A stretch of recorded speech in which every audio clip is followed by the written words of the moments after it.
H-Town, what's up? You know what time it is. It's time for the best 120 minutes of your day. The Chop Shop, the nation's #1 urban sports talk show, and also your midday sports happy hour. Yours truly, Robert Hatter, alongside Jim Hicks, coming to you live, and sometimes Chris Walker, coming to you live from Houston, Texas. But we are broadcasting all over the world via Facebook Live and YouTube Live. And today is Thursday, but we call it Baby Friday because guess what? We're not aired on Friday. So we consider this our Friday, and I can't wait to get out of here because I got some things to do. I'm going to tell y'all today, I wasn't ready to start the show yet. I was reading something, and I'm reading several books, and I was reading, and I was enthralled into it, and I said, but I got to start the show because y'all are so important. Y'all so important. So, but the day is Thursday. A lot of stuff going on. Gosh, I don't know where. Like I tell y'all, every day, I have a constant battle when I start the show. When I'm going to do the show is, am I going to talk about what's trending, or am I going to talk about what's not trending and the things that you need to know? And I try to have a balance of it, And so unique because, we can talk. Like, I haven't even looked at ESPN today. I'm serious. I have not. If anybody know me, they know before the show, I don't watch. I tape all the broadcasts. I don't and go back and watch them later. Like, I don't even know what's in the regular ESPN news because I try to get my news from everybody. So I just missed them today. I'm trying to click over here and see what happened in ESPN. Who they said? Oh, they talking about Phil Mickelson betting over $1 billion. So what? That's that man's money. They talking about the soccer. They talking about the coach, the quarterback Richardson. He was started the season opener. What else they talking about? Cal and Stanford want to come to the ACC. They talking about the Jets since Aaron Rodgers' frustration. I talked about him yesterday. And let's see what else. Lorenzen threw a no-hitter in baseball. That's what's happening. And then somebody, ex-NFL guy named Breland, faces stolen car and gun charges.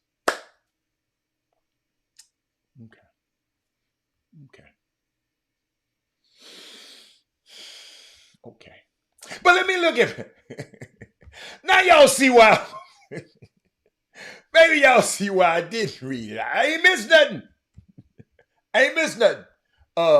But let me talk to my people. Let me shout out to my starting five. That was the first 5 people on each feed on YouTube today. We got Simmons Sims, we got Rod Wells, we got Jeremy Davis, we got Corey Willis, we got Jonathan Griffin. What's up, Jonathan? I ain't seen your name in a while, man. Where you been, Jonathan? Ain't that's 5? Yeah, that's 5. And then on Facebook, we have Thaddeus Moody, we have Mindy Collins, Dale Griggs, Belinda Jonican. Hey, Belinda. Who else we got? Belinda, we got Eric Harrison is in the building. I see you, Sonya, though. Man said I had an hour. Got Gary. Let me call up. I got my guys. I got Barry McDonald in the building. You know, I got Gary Carter in the building. I'm calling out all my. I got Chris Charles. I got Trey Phillips in the building. Gary Carter, man, you ain't hit me back. Gary Carter, see, I don't feel so bad, Trey Phillips. He sometimes he'll hit me back. And I know just knowing, you know what? I'm gonna tell you something, Gary. Gary, you finna come in front of the room. Gary, let me tell you something. There's people all over the country, people I've dealt with over the last 30 years. Guess what they always tell me? Robert, I always answer your phone because you always pick up the phone. You might be busy. You might be on a plane. You may be on your boat. You might be anywhere. Always hit us back. You always hit us back. Let me tell you something. That means so much. I'm sitting minding my business last night. I don't care. I'm not going to call no names, but it was some very influential people FaceTime me last night.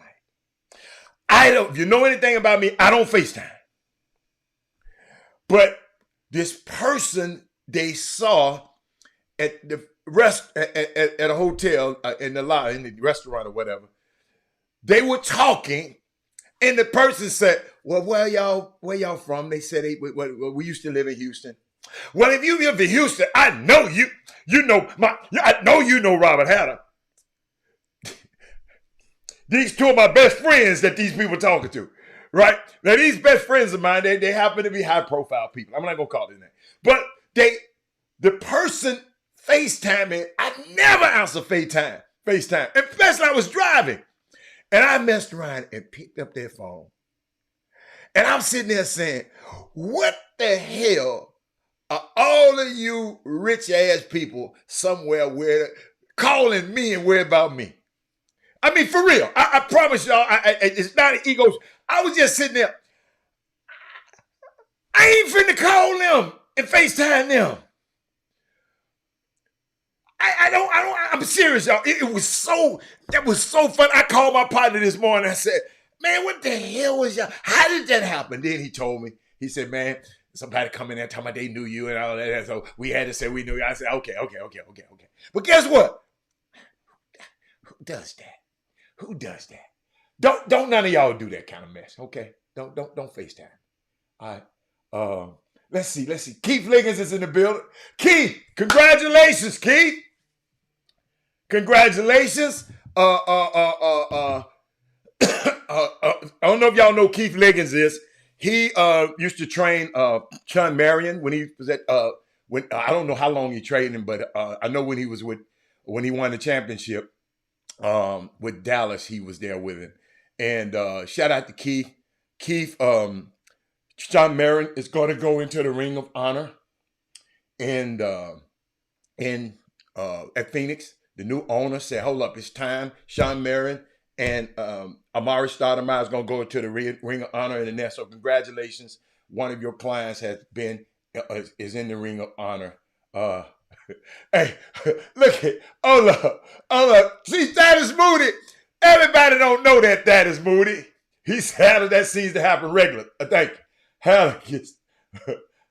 Had a time to get, I know it. Y'all see what Charles did? Y'all got to understand, man. I got to talk about, it's not even in my notes. I got to find out. Let me tell you something. Hold up, y'all. Y'all, see, maybe I got to tell y'all something. I got to share something with y'all. Charles had a monumental, and I congratulated him. I knew it was happening, but sometimes I forget to tell y'all stuff, okay? I can't, sometimes you tell you too much, you be like, man, no, I'm just sharing my life with you. You know what I'm saying? I'm trying to find. I'm trying to see if they put it up. Okay. All right. Here. And I forgot. Keith, congratulations, Keith. But Keith, 2 years ago. Now hold up. Before you go anywhere, see, share the show, y'all, because y'all ain't nothing. Y'all know ain't no share the show, please. Please share the show. Because I'm finna share something with you, don't hate. Watch this. Everybody don't do this. Watch this. Everybody, this your boy Charles Woodson, man. I'm in H-Town right now, man. Y'all know I love me some Houston.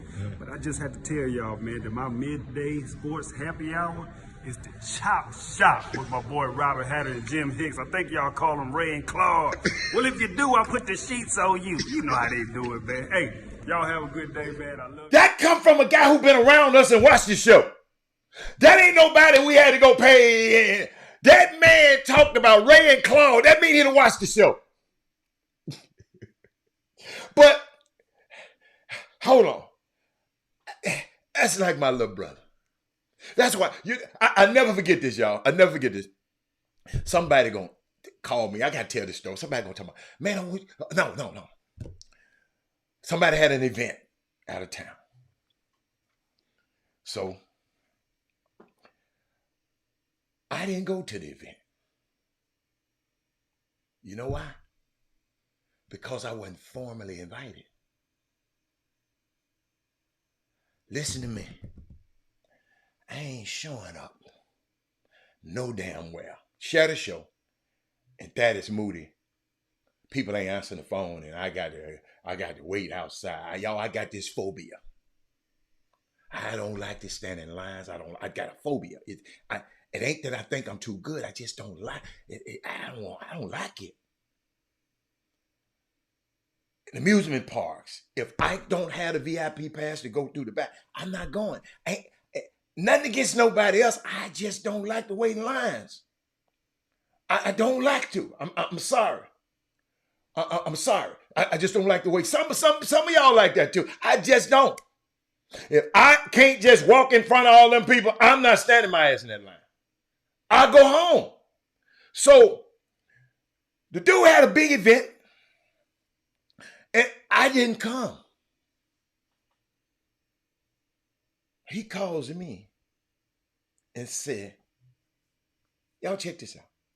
He calls me and said, man, why you show up to my event? I wasn't formally invited. Well, everybody else came. I ain't everybody else, Robert Walker.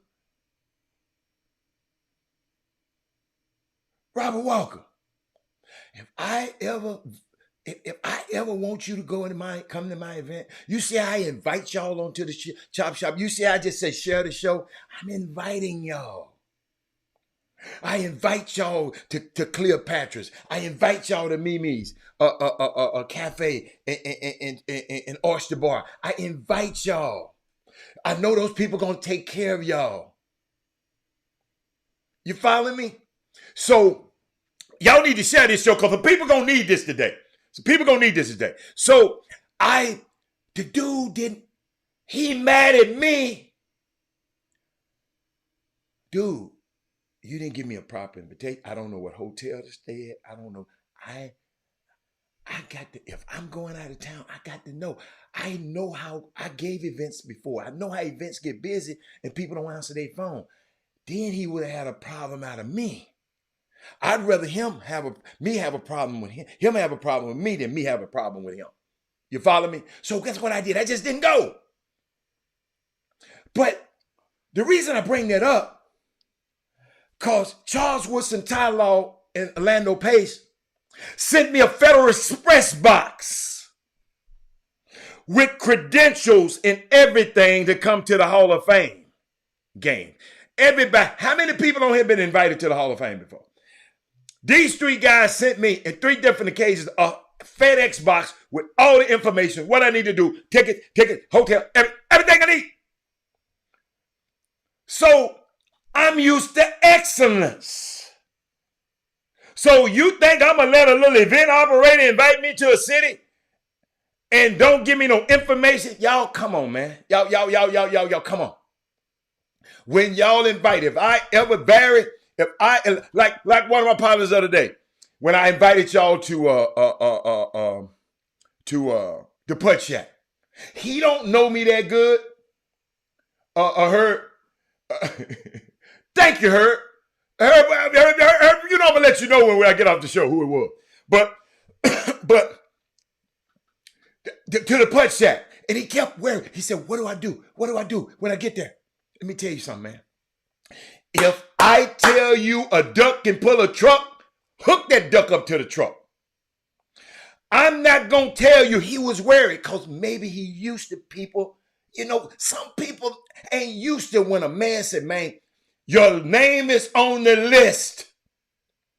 You good. Eric Harrison, good. Everybody. But one of my partners, man, dude, if I tell you a duck can pull a truck, hook that damn duck up to the truck. You follow me? Because I'm not going to invite you nowhere. That's what I love about Cleopatra's. That's what I love about Mimi. I had some people go there last night for steak night again. They went last week and went again this week. Because the people treated them well. You follow me? So let me get back. But Charles was all these guys. So when you invite, so this is my dude, right? This is my dude. This dude told Roy Firestone the only thing he regret about his whole aging process is that he didn't sign with us sooner. Because, y'all, he signed with somebody else first. Yeah. Yeah. And I said, man, hey, no. So a whole lot of things went into it.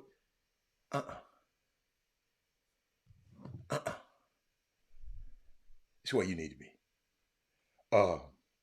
2 years ago, Hall of Fame, Charles Woodson decided to launch his own craft spirit line, Woodson Bourbon Whiskey.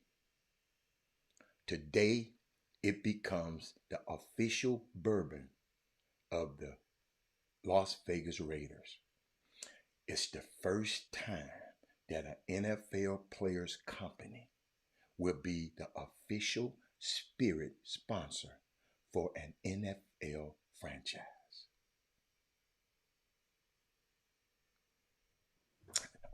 See, hold on, y'all.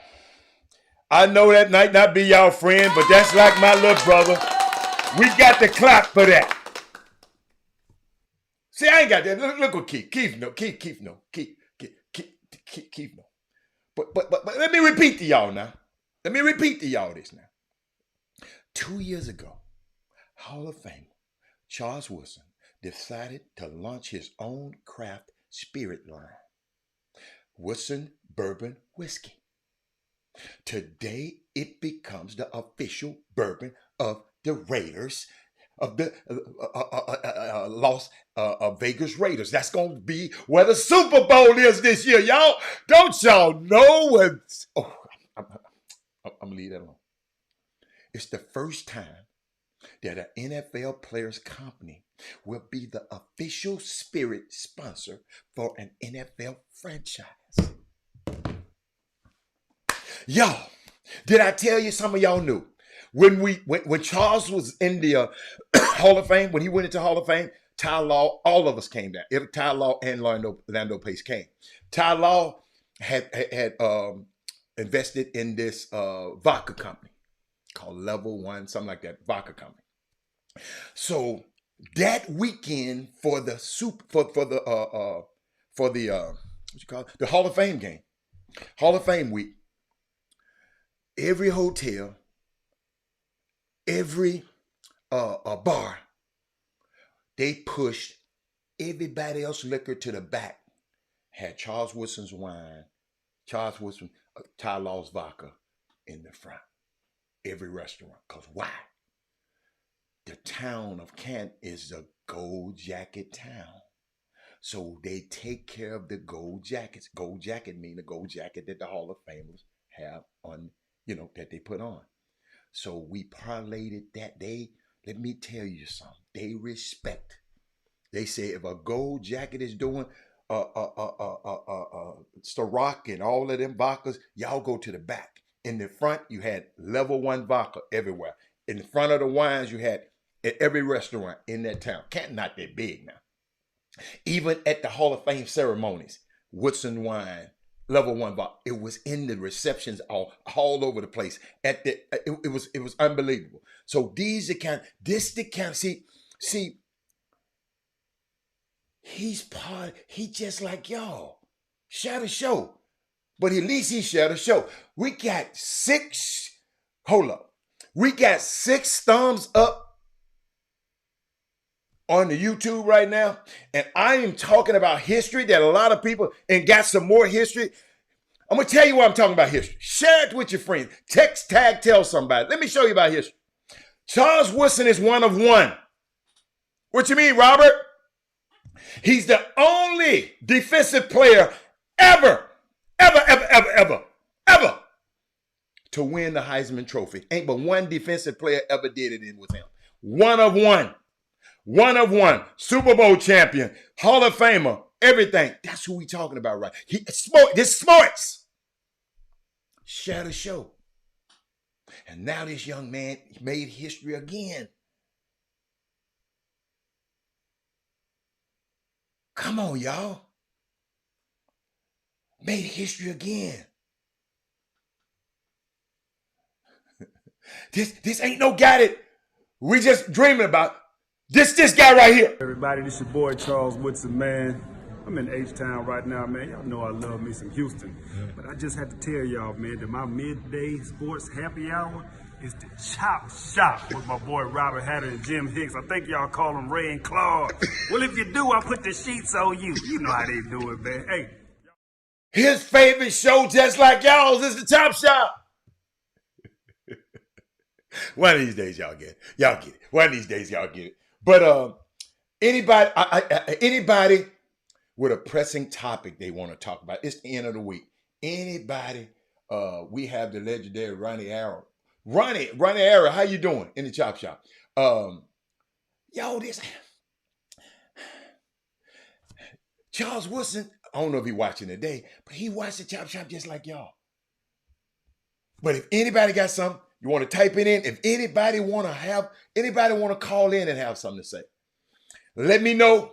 Then I go get my device. I'm gonna get it during my break. I'm gonna go get the device. I didn't bring my that device in. But happy baby Friday to you too, D White. But y'all, we got to. This is a young man. It's like a little brother to me. Everything, he had a rough childhood. I never forget when I was coaching my son's little league team that I told you I never want to coach kids again. Charles used to be my assistant coach. When he come home in the summer, he'll travel around with us and everything. And he told them kids something one time. He said, y'all go thank y'all parents. He said, thank your parents. He said, because my parents can afford for me to do this right here. He told them the story. He said, I never forget the time I went to the YMCA or to the gym and I was killing everybody in the gym up until the time that people say you got to pay. He said he just walked out the gym. He won't stop on and play football because he know his mom wasn't going to be able to pay for it. And he told all them young kids, he said, man, y'all thank y'all parents. And I tell y'all today, young men, thank your parents. Yes, I get on them for doing all this stuff, the PGWs and all of that. But thank your parents, man, for riding you around the country, going to these events, man. Your mama and daddy could be doing anything. Your mama and daddy paying to see you play in one tournament, paying $20 in one tournament and driving 50 miles so he can pay to see you play one game in another tournament. Don't forget that, man.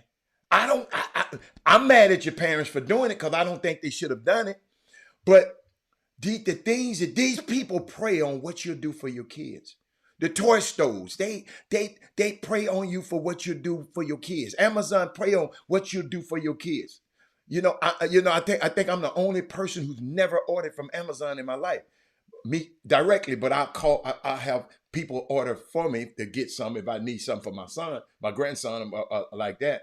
But I never put my I don't have an Amazon Prime. I ain't no Prime. I ain't never went online and said Amazon send me something. Never, ever. So I haven't. I might have contributed to Jeff Bezos indirectly if somebody ordered it for me, but I've never did it before. But nothing against it. Y'all can keep on doing it. But thank your parents, young people. I remember going to a recital, and Mate had a daughter there, and going to these things. It costs to go to these camps. Kids. That's why I keep talking. Thank your parents for putting you in these situations. Be grateful. Thank your parents. I thank all of y'all. That's why I tell you to share the show. I thank every one of y'all. You know why? Y'all know I appreciate y'all. Because I'm here every day. Most of the days I am here. So it's y'all don't know how hard some of these parents have. These parents ain't got you. I know you're investing in them, but they should be appreciative of it too. You know what I'm saying? You got to be appreciative of. And shout out to all the summer coaches who are not being paid. Yes, I'm on y'all too. But man, I see y'all. I see what y'all doing. I ain't talking about them rotten ones. I'm talking about the good ones. You know who you are. I see what y'all do. I see some of y'all give y'all whole checkup to help some of these kids. I see that. And I appreciate y'all. And I hope these kids appreciate y'all. Because God told me this morning, because, I went and did something for some people. Went and worked out for, he went with me. I went and worked somebody out somewhere one time. And he called me back. He said, man, do that kid know how valuable your time was? He said, I wonder, do that kid know that you took out your time to go? And I never thought about it. But the kid was thankful. Don't get me wrong, he was thankful. But my partner was saying, because he came over there and met me and he saw how intense I was and how I was working in the practice with him. He said, you don't do this for everybody. See, Marcus Carroll and Herb Baker, they've made a way for themselves. This is what they do every day. These are professionals. This guy, Marcus Carroll, on the feed night, Herb Baker, they work with your kids every day. But my partner he sit back and said, man, do this dude know who? And I didn't think about it. I never thought about it. I just wanted to help the kid. You follow me? I saw something. I said, oh, I know I can correct that. I'm going to come in. I'm going to take out my time. Ain't nobody asked me. Ain't nobody paid me. I just went and did it. And, that's not my profession, but I was just thinking about something. And I'll never forget, I'm thinking about the time, and Kevin Freitman always laugh about it. I gave a birthday party that coincided with,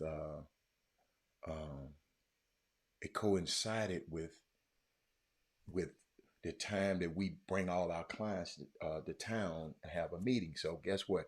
I had a birthday party, and it seemed like I had the coldest birthday in the party in the world, but really all my clients was coming to town anyway. But all of these professional athletes were at the party, and you didn't have to pay to get in. You had to be invited, but at the door,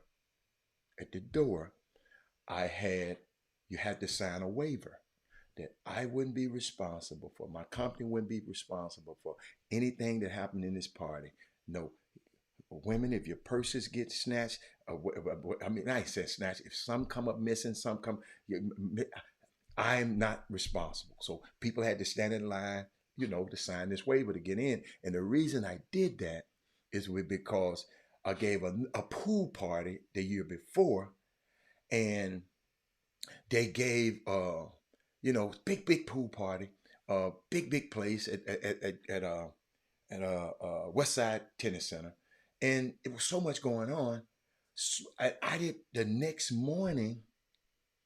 I mean, not no Monday morning. It's a dude and two girls come to my office looking for me. So I went. They put them in the conference room. I went in there and said, "Well, what's going on?" They said, "Well, my girl was y'all had a bikini contest that I didn't even see. I didn't even authorize. I don't have it. Y'all, it's a big pool. If you ever been to West Side Tennessee, it's a resort. And somebody else, I found out who later orchestrated. His ass wasn't even a part of me. He wasn't part of my company. He go and tell them girls he gonna give them $1,000. And they come to me because at the end of the day, they didn't pay the girl. Then one of the players threw the girl in the pool, her purse, and talking about she got all this or whatever a purse was and how much it cost. And y'all don't sit there and say, wait a minute. Did you see me at the party, lady? I don't remember you. I said, well, who was the guy? She told me who the guy was. I said, well, let me tell you something. I'm finna give you his number. I got his number. Why don't you call him? You follow me? Why don't you call him? And what player? I know it wasn't one of my players. We don't throw women in pool. I found out it was somebody. It was a player, but it wasn't one of my guys. He threw. Who was it? I'm gonna get you in contact with him. Y'all, it's one thing you ain't gonna do. So after that, y'all, I said, no, I'm not gonna be liable to what happens. Because I see I don't do this. So I'm watching this. I see on the news today. That's why you had to sign a waiver to come into my party. Tina, this party, Tina, I don't think it'll never be another party like this. Tina, when I tell you, everything was free. Tina, I'll talk to y'all fair. Tina, the lady who rented this space out to me, they don't even rent the space out to people. No, this is my other party. This is my birthday party where I had to sign a waiver. They don't even rent the place out to nobody no more like this no more. Because she asked me a question. Robert, what you told me it was going to be 500 people. They said it was almost 2,500 people. How did she know that? I had enough police to cover it. But she said, what was going on? It was, y'all, it was, I don't know what the hell happened in this party. All I can tell you, I spent all this money for the party, but seemed like everybody else had way more fun than I did. Because you know, when you're giving a party, you worry about everybody else having fun. So I don't give parties no more. But I was thinking about this. I want to tell you the story about Karis LeVert. Young player, he threw a house party.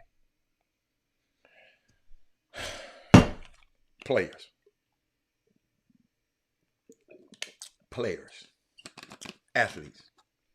Keith Liggins, you was with me when one of our friends gave a house party. Was off the chain now. Off the chain, but I never believed in house parties where you live. Now you can have a house party at a rented mansion, but never where you live. That's what got Sean Taylor killed. Sean Taylor, former defensive back for the Washington Redskins, he gave his little sister a party. Some of her people who she invited to the party, they came back, tried to rob him, mess around and kill him. Never where you live. Keep laughing. Keep is laughing. That was a hell of a party too, Keith. I'm sorry. That was a hell of a party too, because it was a pool party. You know what happened to pool party. That was a hell of a party. But Karis LeVert threw a house party, and allegedly his $93,000 watch was stolen from his bedroom. According to cops, someone was seen in LeVert's bedroom during the festivities. And when the hooper went to check out the situation, he noticed his watch case was open. Should have been in a safe. And his $93,000 Piaget was missing.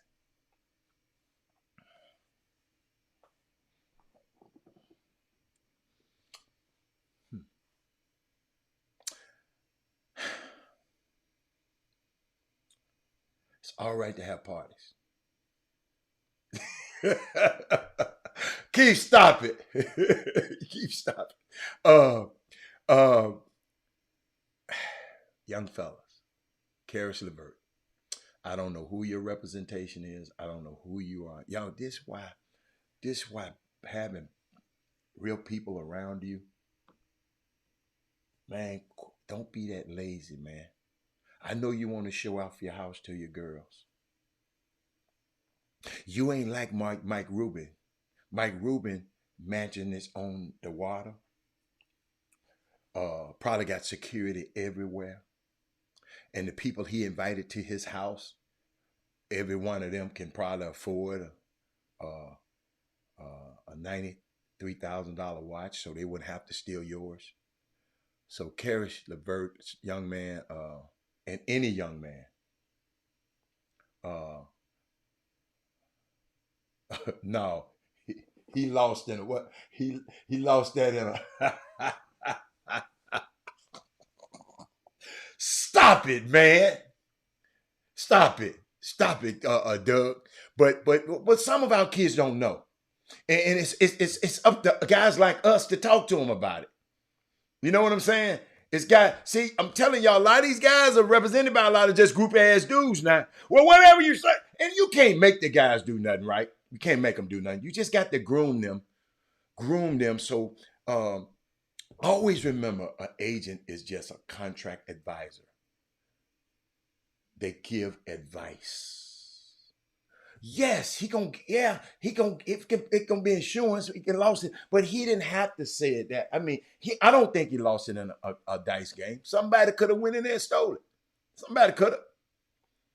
It could have happened. Now I don't think it couldn't happen, but I'm gonna take a quick break because I want to share something with y'all. I want to share something with y'all. First of all, let me talk about Cleopatra's.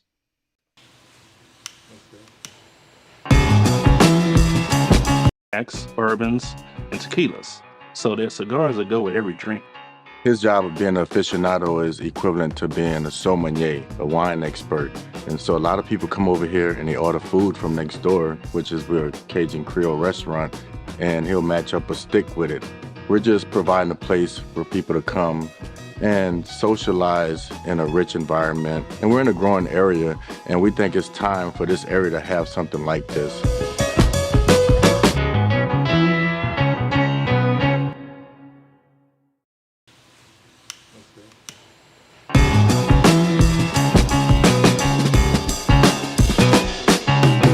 Someone had a birthday party at our restaurant next door, Mimi's New Orleans Cafe. They asked if they could smoke cigars on the patio.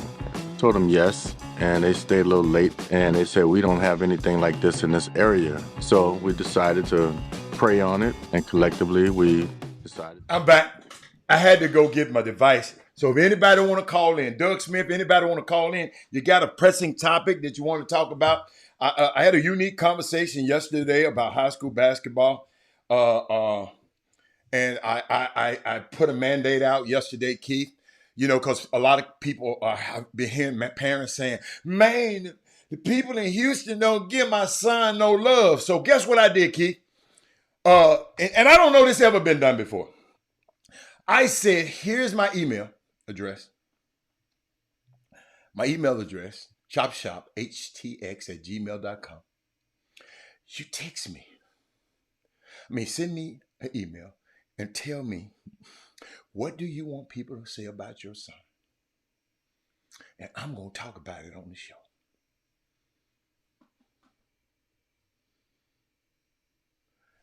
Houston, I live in Houston. I'm going to show you some love. Okay? So tell your friends and tell your other friends, anybody coming to you talk, man, these people in Houston don't be behind my son. They got an advocate. Because all of them people y'all talking about and y'all want to talk about y'all, they going to listen to this show. Either they going to sneak and listen later, or they on there right now. And guess what? And so you can't see them. I got my phone device here with me. If anybody want to call in, got a pressing something. Marcus said, I watched an NBA player lose 30,000 in 30 minutes. Okay, yes. On the gambling table, yes, they do. Yes, they do. People gamble. A lot of people with money gamble. That's nothing unusual. A lot of people with money gamble. Why you think Vegas is built, all them buildings? Every time you come, there's a different building. They just built the Sphere. People with a lot of money, they gamble. Just don't gamble your whole fortune away. That's the day. They gamble. People like to gamble. Especially players, they like to gamble. But let's see. It was something else I wanted to share with y'all. Hold up, y'all. Hold up. Y'all know I got something for you. I need all of y'all this Sunday. No, not this Sunday. I'm sorry. August the 27th. Not this Sunday. August the 27th. Watch this. I got something for you. Watch this. You can meet all the teams. You got free food. You got a gaming truck. You got live entertainment, free admission, TSU Athletic Fan Fest. Here we go. Watch this. Check the promo out. Attention all TSU alumni, friends and family. You were invited to the inaugural Texas Southern Athletics Community Fan Fest, Sunday, August 27th, 1 p.m. till 5 p.m. at the H&PE Arena, hosted by the Vibes of Amir Diamond. Meet the coaches and players of all 16 teams, including the Ocean of Soul, cheerleaders, mascots, the Tiger Sensations dance team, and your KTSU sports broadcasting team, Devin Way, Larry Chatterbox Hale, and Robert Hatter, all while enjoying food and gaming trucks and Kids Zone. Immediately following the event at Durley Stadium, cheer on the TSU soccer team as they host St. Mary's at 6 p.m. Looking forward to seeing you at the Community Fan Fest. From Texas Southern Athletics, The Vibe, and The Choice, 90.9 KTSU, your community station. Wow. Can't wait. And by the way, in Cleopatra's tonight, watch this. It's Thursday night, right? It's ladies' night and domino night. $5 martinis all day long. Ain't no, for happy hour. It's that all day long. Thursday night is ladies' night at Cleopatra's Cigar and a Cognac Lounge. Thursday ladies' night, and you can play your dominoes. That dominoes night too. $5 martinis all night long. And if you mess around and go in there and say, I heard about y'all on the Chop Shop, you get a free order of them. Oh my God, I had some last night. Of the Mardi Gras shrimp. Wow. Unbelievable. Thank you.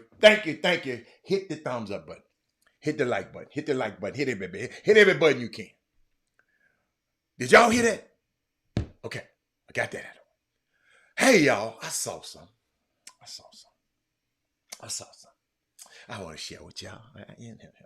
And by the way, shout out to Rod Wells. Okay? Because this is what I love. Y'all don't understand. This is what I love about this show. Y'all remember this young lady I put on the screen yesterday?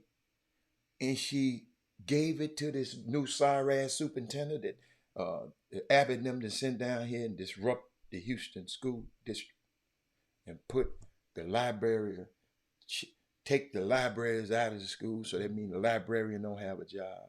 Take it out of the place and put the detention centers in the library. So that's where if your kid is bad, they're gonna say, okay, send his ass down there. Yeah.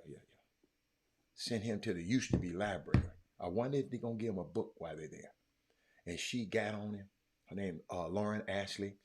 Rod Wells, that's his cousin. he hooked her up with me. She texted me. I'm gonna talk to her when I get off the show.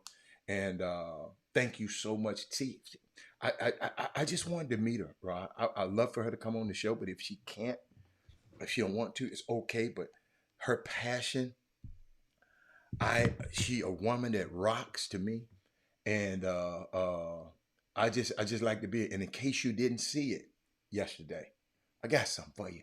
Hold on. Yeah. Hold on. I got something for you. But that's going to be cost prohibitive. Are we over here? Okay. I've been waiting patiently for this. And I want you to look in my face and remember me because I'm your new best friend. That lady right there, Miss Hensley, was my, look, no, right here, Miss Hensley, raise your hand. The librarian was my second grade teacher. Did y'all see what Did y'all hear what she said? No, her. Reason I'm a That librarian was a reason that I am an avid reader now. ferocious reader to this day. There's nothing I'm gonna say right here that's gonna change your mind about anything, because either one, you're Greg Abbott's pawn sitting down here to destroy the largest district in this city so we can turn it over to the privates and the charters like they did in New Orleans, or you think you really know what you're doing and that we don't, and that might be a little scarier. Why are you taking teachers and principals and whoever to Odessa? Why they not going to Dallas ISD? Isn't that where you came from with a stellar record? That is my former school board representative right there who I voted for to do a job, to hire the superintendent. Were you ever in the running? Did they ever call you up to come down here? Why weren't you? We didn't vote for you, clown. I love her. Love you, Lauren. Option. Where's your resume? Because I see the smugness in your face and I hear the facetious. That's why I love black women. I see the smugness, but thank you, Rob. We gonna. I'm gonna beg her. She got to come on the show. I got to talk about it. Yeah. I told you I got so much stuff. Let me get around the horn because I got so much more. Y'all know that school up the street. A school up 290, and you make a little turn. Texas A&M Foundation, NIL initiatives is being discontinued. It has been paused, not because the NCA memos, but because of the IRS memos. Yes, the Chop Shop shrimp. Ask for the Chop Shop shrimp when you go to Cleopatra. The Chop Shop shrimp. Watch this. You know, they tried to put all this money in. They tried to money laundering and put all this money in the NIL and try to do a little something with it and try to write it off and do all that. And the IRS said, no. Not going to happen. The 12th Man Foundation, TSU's primary athletics fundraising arm, announced that it would discontinue the 12th Man Plus Fund, which was created for NIL initiative. So them people say, I don't mind paying, but I got to have a tax break to pay. Hold up, y'all. Hold on. And I sent this to a TSU guy. He goes, but that's old news. No, this current news. A&M Foundation, NIL initiative, was at the center of this story in May about the movement of the school to bring the NIL operations under the umbrella of the foundation arm. Several SEC leaders spoke out against it. It's money laundering, they said. The IRS isn't making NIL deductible. That's why they're getting out of it. It's been known. We'll see how much love of the game the boosters will have, especially if they don't have this, if they don't have the advantage of having that tax break. Let's see.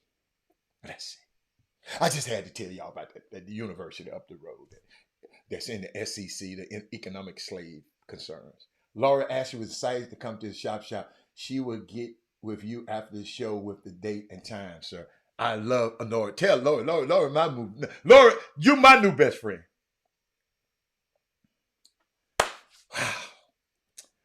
That's O-A&M up the street, y'all. It's O-A&M up the street. Hold up. But guess what? I saw something. Where's my brunch sexuals? I mean, where are my brunch sexuals? All of the LeBron lovers come to the front of the room. LeBron lovers come to the front of the room. I'm gonna give you some wine. Go buy some wine, and then I want y'all to come to the front. Call all your LeBron lovers. I got something for them. All your LeBron lovers.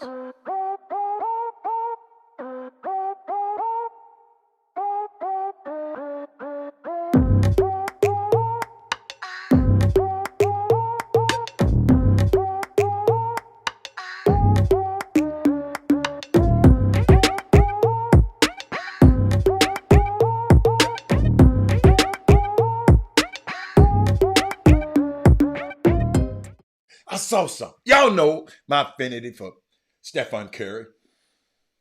Y'all know. It's documented. Go back and look at the old shows. I like it. Just like everything about it. Y'all understand. I love basketball. He good at that. I love golf. He's great at that. You know what I'm saying? Only thing I don't like about it, I ain't gonna say it. I should have said it. What's up, DeMarcus? How you doing? But DeMarcus, catch this out. Catch this.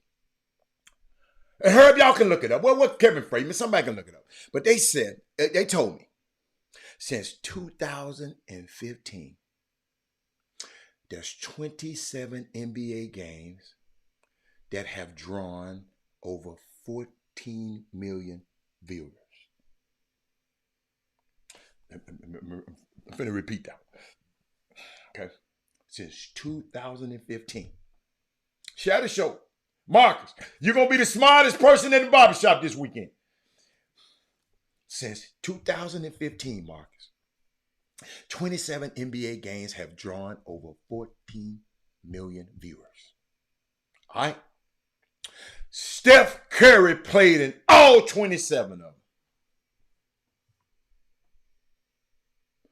Curry is the face of the NBA and has been for the last decade.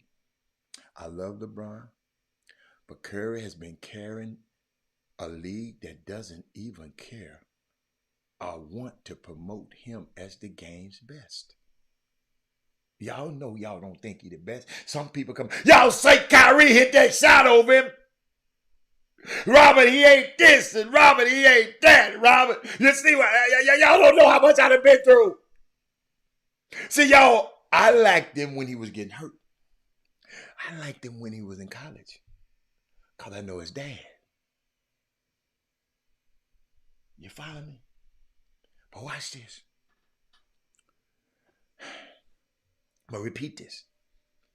Going to be the smartest man in the club. Smartest man in the barbershop. Curry is the face of the NBA and has been for the last decade.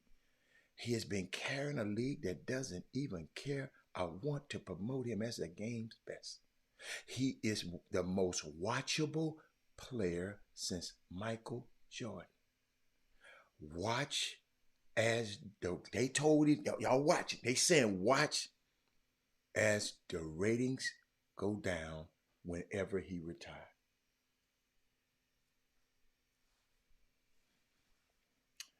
Because I just said it. What's the significance of it? Because that's what I said. That's the significance of it. I said 2015. Because he is safe and non-political.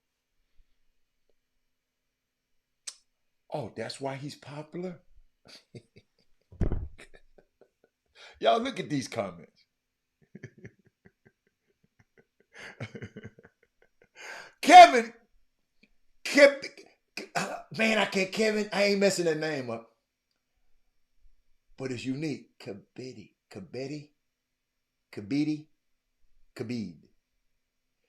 Because he's safe and non-political. Okay, give me another bronze sexual. Okay, where are my bronze sexuals at?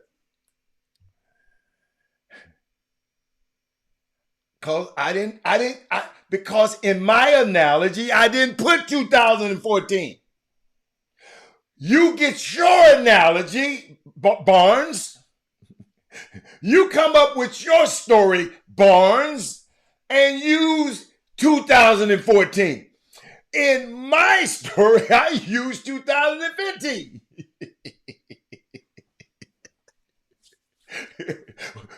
Hold up. Come up with your analogy and put it on the screen. Okay, come up with your analogy and put it on the screen. D. White. That's like a man coming to you telling you how to cook your food in your house. D. White. He worse than Jimmy. He hang out with Jimmy. They from the north side. He always want to take my story. Well, get your own story, Darryl Barnes. Just listening to mine. If you got your own, just say, okay, guess what, Robert? I have another story. It's okay.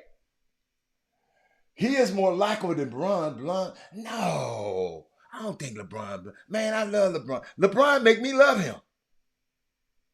I mean, I guess other people don't. I love LeBron. If Luka were to ever grow up and win a title, but do people like Luka? Nobody like Luka. But D. White, did you see that though, D. White? D. White, I wish somebody would come and tell you what this man come on this show trying to tell. What about 2014? I can go anything. I just started in 2015. I had time to go back. I just went because since 2015, the NBA, before 2015, Mr. Smarty, they weren't drawing 14,000 viewers. So I had to start where that somebody started the 14 million viewers. Get well, Daryl Johnson. Derek Johnson. He said, what does non-political mean? See that? That's what I like. Darryl Barnes, proud of that. I just love it. Y'all see why I love this show? I love this show. But y'all, hold up. Hey, Derek Johnson, I know you're in the hospital, but I hope you're feeling good. But Pat Riley said, Dwayne Wade is the greatest player ever to play for the Heat. And that's not an insult to LeBron James. What y'all think about that? Pat Riley. I'm going to get the words. Y'all listen now. Listen to the words because some of y'all going to miss up. Darryl Barnes and stop. Darryl Barnes over there researching now. Darryl Barnes, he Googled it. He probably got 4 or 5 computers over there working. Darryl Barnes. Dwayne Wade is the greatest player that ever played for the Heat. And that's not an insult to LeBron. Chris Charles, that's not hating. LeBron didn't play but a couple of years. He didn't say the player with the most talent. LeBron is the most talented player to ever play for the Heat. Dwayne Wade was the greatest player to ever play for the Heat. He started Wade. He started the culture. Wade County got a street named after him.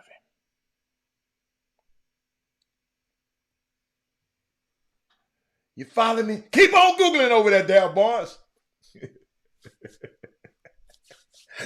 One of these days, you're going to say, that dude's bad. One of these days, I know you don't want to say it. Sonya, think about it, Sonya. Dwayne Wade, Pat Riley, and everybody talking about he's a hater. Sound like a hater to me. It didn't sound like no hater to me. He said that's not an insult to LeBron. Maybe he could have said why he had to mention LeBron. He could have said, no, because he know y'all gonna get the whining. He know it, Sonya. He know the Chris Charles. If he had to mention LeBron and said that, y'all really been mad at him. Hold up, y'all. Hold up, y'all. I got to tell y'all. LeBron's whole camp, they got their panties in the bar. They over there. They mad as hell. Because Pat Riley ran his ass out of town. By the way. Thank you, Lord. Pat Riley ran his ass out of town. Hey, hold up, player. Oh, player. Y'all, you and your guys, y'all don't run shit at him.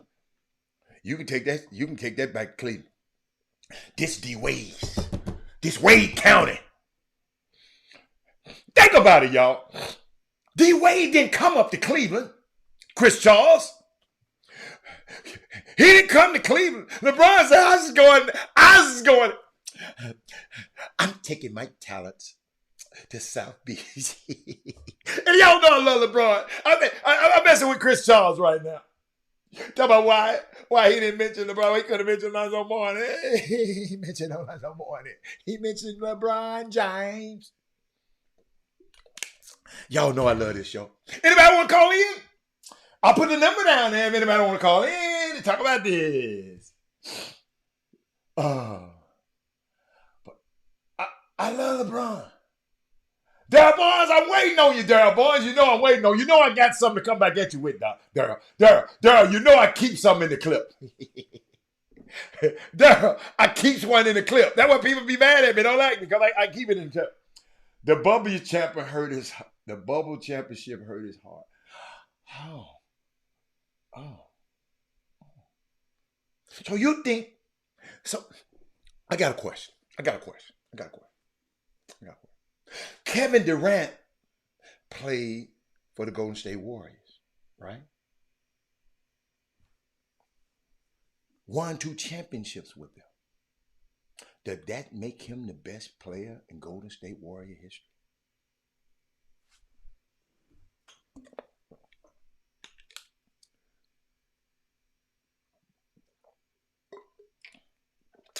I'll wait.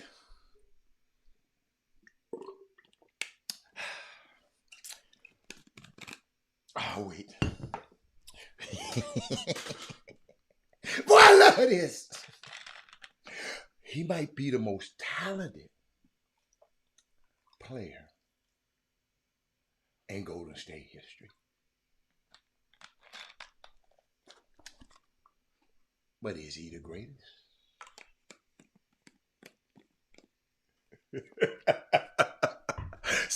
Tanya sound crazy. Tanya, I'm just talking. Y'all can talk to me back. Y'all can even call me if you want to. Hold on. Let me find that number. Hold on. Y'all gotta put my glasses on. Cause I got they making this stuff too damn low for me. I gotta make it bigger. Hold on. I got a number you can call with your bad asses.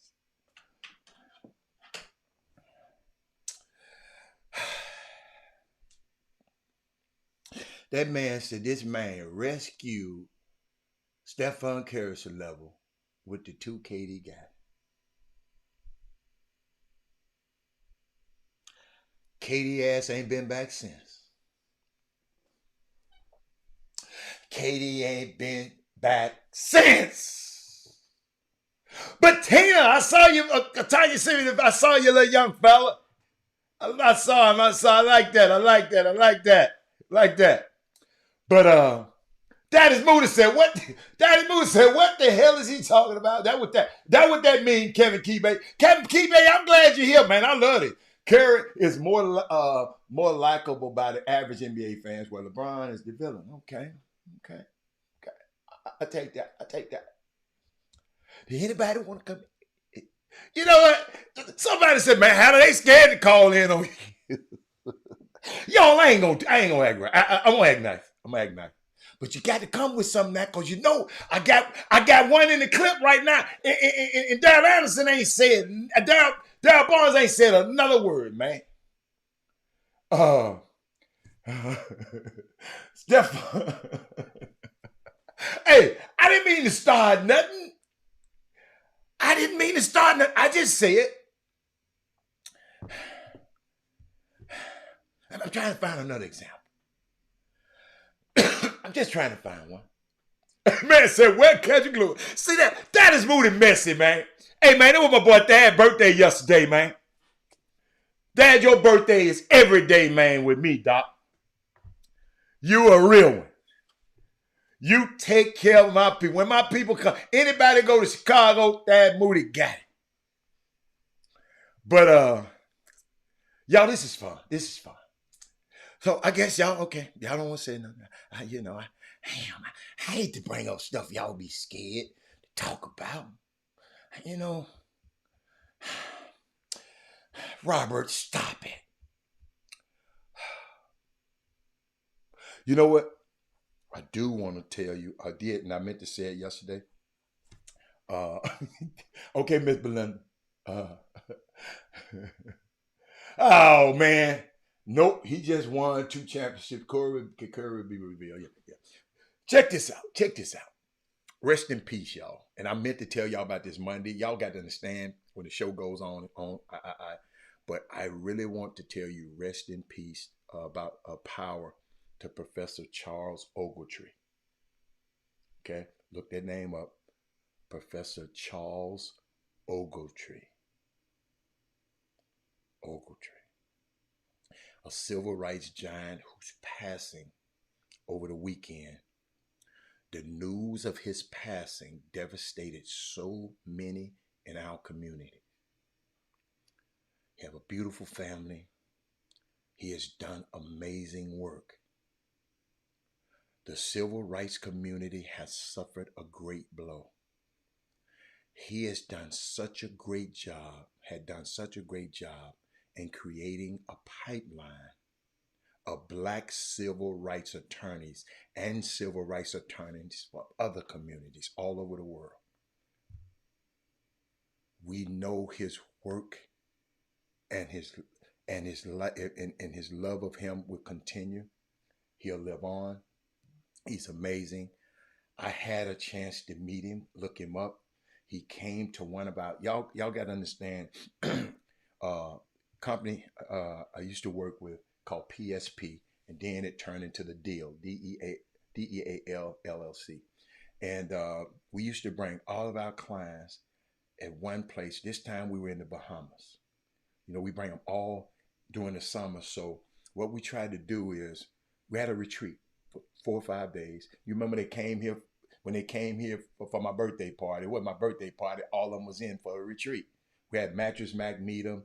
We had a lot of people in the business community because we wanted to introduce these kids to something more than just, they're more than athletes. So we're all in the Bahamas. I'll never forget, Stephen A. Smith was one of the guests on our panel. We had to pay for him to come down. And Charles Ogletree, civil rights attorney, great man. And he was speaking to our guys. I got the videotape. I think I'm going to go get some of the videotape because he had some powerful things to say. So did Stephen A. Smith.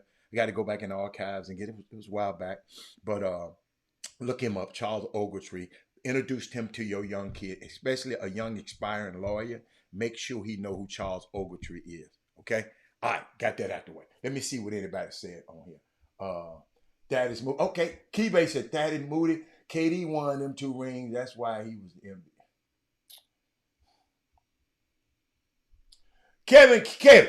Kevin, you knew, Kevin. You got to be. Kevin, you ain't used to being on Chop Shop, man. Come on, man. Kevin. I'm going to let y'all get it. I'm going to let y'all get Kevin. I'm not finna mess with Kevin today. Kevin, that's elementary. That's an elementary argument. KD won them rings.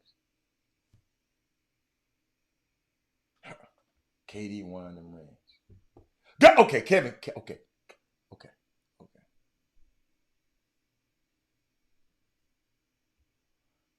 So what? What's more important, the MVPs or the rings? Hold up, y'all. Watch this. Could have had more. Watch this, y'all. The play happened. I was going to grab a rebound. He came and grabbed it. I'm thinking he's going to just toss it to me and we run up court and I'm going to shoot the shot. And we all figured that would happen. And then when it didn't, I was kind of shocked. And then I was just like, oh, Dre, let me see that. You know what I'm saying?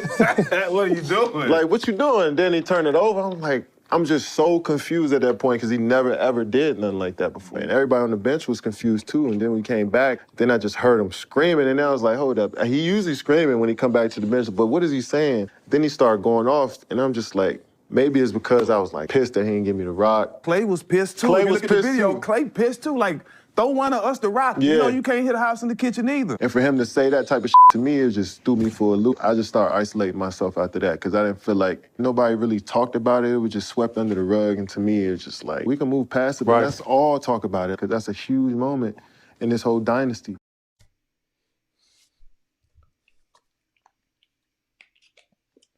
Tanya, you already know what's about to happen.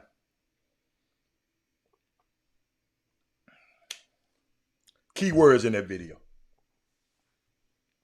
He said it wasn't handled. It was swept under the rug.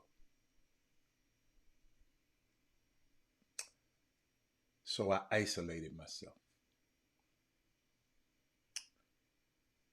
And I told y'all this the other day.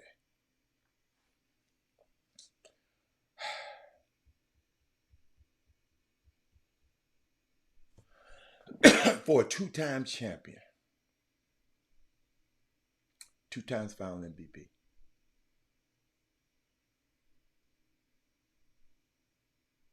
regular season MVP, to say this is how,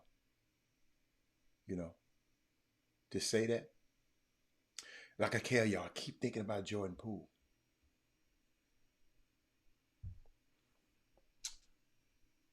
Keep thinking about Jordan Poole. But Kevin Durant, that Draymond Green, man, I love Stephen Curry. Y'all notice? Y'all have to watch me because, Kevin, you ain't been around a long time. You have to watch my words. My words are very important to me. I said I like Stephen Curry. I ain't never said nothing about no Golden State Warriors.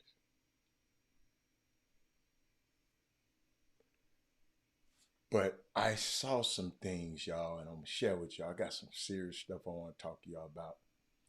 But I want to make sure. Last night, let me tell you something. Last night, when my friends were at Cleopatra's last night for steak night, I went over to their plates. They had it's a Wednesday night is steak night. You got the 16-ounce ribeye, about this big. But they had a thing called a loaded fried mashed potato. I was kind of late. I got there late. So, it's close to 9 o'clock. So they couldn't make me one. So my partner said, man, you got to taste this. I got this loaded. I don't know what it's got a battered. It's a loaded back. Let me tell you something. It's a loaded mashed potato dipped in batter, fried to perfection. Y'all, it's like a party in your mouth. I promise y'all, I got that one bite, but I wanted to take that man whole potato. But that, because it wasn't, that was the end of the night. I wanted to take that man's potato, the whole potato. I never heard, who would think of a loaded mashed potato dipped in batter and fried to potato. It's a little baked potato, got all the fixing, everything inside of it. Like I said, it's like a party in your mouth. I just thought about it because I saw it on my notes. I just thought about it. So hold on, y'all. Something just happened. Hold up. I just got a text. Let me see. I just got a text. Guess what? I'm going to repeat it again because I did it once. Tanya, unbelievable. If we're comparing 2 guys with 4 rings, your influence to winning. Boy, y'all know comparison is the thief of joy. I did not know that potato was that good. I'm sorry, y'all, I didn't mean to get, but guess what? The VP of athletics of Texas Southern just sent me a text. So, hold on, y'all. Hold on. I got to show y'all something. So we got to do this one more time. I'm going to click this on. Fans, TSU community. We're going to have a first time, the TSU going to have a fan fest. It's Sunday, August the 27th. So guess what? You can plan on Sunday after church. I want you to be here. I want you to meet the teams, free food, gaming trucks, live entertainment, free admission. And guess what else I got for you? Guess what else I got for you going to be there? Hold up. Watch this. Attention all TSU alumni, friends and family. You were invited to the inaugural Texas Southern Athletics Community Fan Fest, Sunday, August 27th, 1 p.m. till 5 p.m. at the H&PE Arena, hosted by the Vibes of Amir Diamond.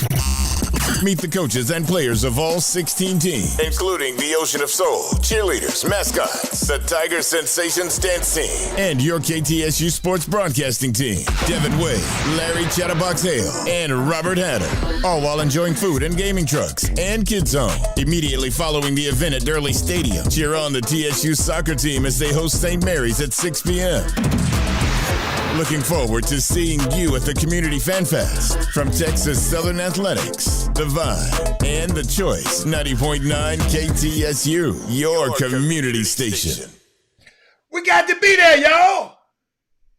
Guess what else I found out? The No Excuses Pro-Am. Hold up, y'all. I got to talk about them right now. Let's stop the presses. That Casey Williams, I don't know what, the kid is he just pulling rabbits out the hat. Let me show you all they got going on. Saturday, August 26th, they gonna have at Fundy the Houston Pro-Am champ versus the Dallas Pro-Am champ. Everybody been talking about it.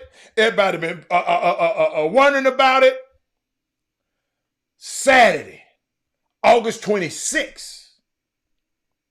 Stop it, Hurt. Yo, they gonna have a battle of the Pro-Ams. I don't think this ever happened. Now, they're gonna charge you to get in this one. See, I give you all this other stuff free. They're gonna charge you $10 to get in this one now. Okay, I'm just letting you know. Don't be looking at me crazy. I've been giving you all these other complimentary events. It's gonna be a fee for this one. $10. You pay to get in all this other mess. But hold up, y'all. Let me show you something. I got something else for you. I put them all in my notes. Watch this. I put them in my notes in my phone. No excuses of having a back-to-school drive. They showing the things they need. They need pencils, pens, paper, folders, binders, backpacks, highlighters, crayons, markers, glue, tape, calculators, notebooks, erasers, rulers, Sharpies, composition books, scissors, etc. Collection period is from July the 30th, which is past, to August 11th. Drop-up location is the No Excuses. So when you go to the No Excuses, you can go to Fundy and can drop it off at Fundy and tell them this is for No Excuses Foundation and drop it off. Okay, got that one. Then championship, third Sunday is Championship Sunday. This Sunday coming up, so you can bring your supplies then. Check this out. Watch this. 12 o'clock, they're going to have a 3-point contest, men and women. 1 o'clock, the dunk contest, 110. I'm going to post all this on our social media. Then at 2:30, they're going to have the executives and entertainers. Then at 3:30, the girls' Rising Stars game. Then at 4:30, the women's championship games. The game at 6 o'clock, they're going to have the boys' Rising Stars game, the young high school players. Thank you, thank you, Archie. Appreciate it. At 7:15, it's going to be the men's championship game. Working on some stuff already. See, Archie already working. But y'all, the Rising Stars is the high school girls. The Rising Stars of high school boys game. Come out and support them for free. This is complimentary. This Sunday, August the 13th, it's going to be rocking in there, y'all. All day long. So I wanted to shout that out to y'all. I wanted to give y'all that information. She said me and my whole crew would be there to support our niece. Shanice Gregory. That's my girl, incoming freshman. That's right. Shanice gonna be here. Oh, yes. She the TSU's golf team, incoming freshman. Unbelievable. Oh my gosh, she hit that ball. They're going out. We all had committed to going to our JSU first game in Atlanta, but y'all gonna come here to TSU Fan Fest. You know what? Love y'all. You see how them Jackson State folks wrote. Shanice Gregory, her mother and father attended Jackson State, and she chose to come and play golf at TSU. Hold up. I'm gonna get a drink on that one.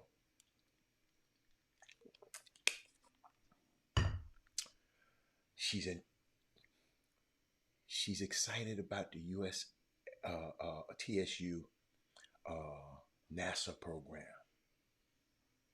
Oh, y'all can't make the fan fest. Oh, you can't make it. Okay. Oh, that's right. Y'all gonna be down there. That's all right. I got Shanice. But hey man, do y'all know? Do me a favor. Go Google TSU and NASA. Yo, you're gonna be able to go to TSU and learn how to be a pilot. So you can work for United, Delta, Continental, and all these. Yo, TSU to become a pilot. Do y'all hear me? Did y'all know that? TSU gonna have one of the few pilot schools in the country.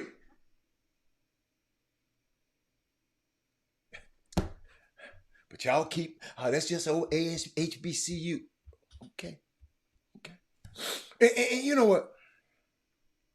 And I want to share this before I go here. I saw something that I really didn't like, y'all. And I don't like nobody marginalizing us. I ain't gonna let nobody talk negative about nobody on this show. You can have your opinions, but you ain't finna chop nobody off. Let me chop them off. I saw, and I don't know how true it is, but I don't like how it's been publicized. Said Mark Jackson has been offered $1 million by an adult site to provide play-by-play analysis. I'll show you why I don't like that. Mark Jackson is a man of faith, a great man, stand on his principles. And the social structure tried to make fun of who he is by saying he was offered this. Y'all remember this. I got this from Joe Madison. In America, all of us are culturally conditioned to believe that white is superior and black is inferior, and the manifestation of that type of cultural conditioning means that black people are undervalued, underestimated, and marginalized. That is a part of the cultural condition of this country and this planet. And I don't never want you to, I don't like that.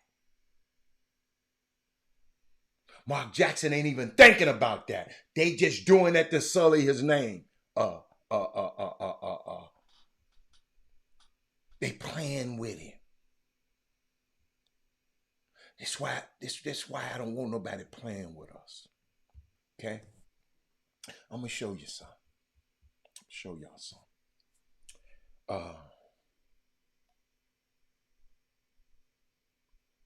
was thinking about Alabama the other day. Thinking about the memes. Yes, I laughed at the memes over the weekend with my daughter. I was in LA visiting my daughter, grandson. I laughed about the memes and all of that kind of stuff. We talked about it a little bit this week. But y'all know I had a summary the end of the week. Montgomery, Alabama, had grown into one of the most slave trading communities in Alabama by the 1860s, I think, by the Civil War. The city of Montgomery, Alabama, where they had the fights. The guy didn't want to move the boat, in case if you've been on a rock and don't know. Alabama had the largest slave population had more than Mobile, had more than New Orleans, had more than Natchez, Mississippi. Listen, y'all hear this. Montgomery, Alabama was the place to be if you wanted an enslaved African. Miami is the place you want to be for sun.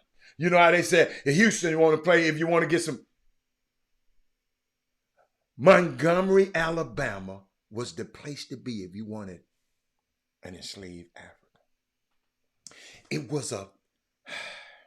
was positioned such that you can get access to the Caribbean. They can get access to the Deep South. Montgomery has a lot of blood of our ancestors flowing through that river that the little boy swam across. A lot of our ancestors took their last breath at the site that we saw that fight. I didn't mean it, Ryan. The memes did it for me. Yes, I laughed. They called him the little 16-year-old boy who swam across the water. They call him Aquaman. Like they said, Aquaman. I'm with it. I'm totally with it. The Montgomery, they call it the Montgomery Sweet Tea Party. Instead of the Boston Tea Party, it's the Montgomery Sweet Tea Party because we like sweet tea. I'm with it. They calling the young boy Jermichael Phelps. Mikel Phelps. The names and the memes, they're hilarious. But y'all remember, I don't never want y'all to remember Chop Shop. But this all took place on a site, a river that is known for being one of the largest auction houses for African people. It's some violence that was taking place on that river. What's up, Mark? Talking about Alabama. A lot of violence. A lot of the warehouses, Commerce Street in particular, I know that is Moody, know where it is, was really central in the operation of the Montgomery slave trade. Just in case you didn't know. If you need a link, I'm going to post a link later about where I got all this information from. There were enslaved people who were marched in chains up the street from the river and from the rail stations to the auction or to the local slave depot, depots. They used warehouses there that were critical for warehousing black bodies. We had a lot of examples in our history of violence. And again, I'm against violence. I don't support. I think violence is abhorrent. But I also believe, like Frederick Douglass, he said there is a time for resistance.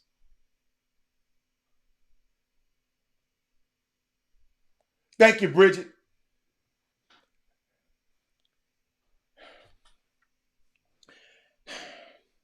Oh, y'all didn't know about Frederick Douglass? Frederick Douglass had hands, man. Bake. Hey, Bake. Y'all didn't know Frederick Douglass put them hands on somebody down there? Can I tell y'all the story? Have y'all ever heard about this story? Frederick Douglass, y'all, as we know, as a great orator. Oh, he's the one who gave the July 5th speech.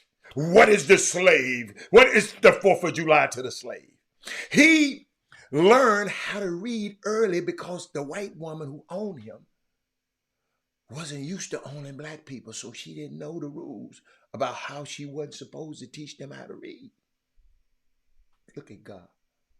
Because an enslaved African who learned how to read was considered a ruined slave.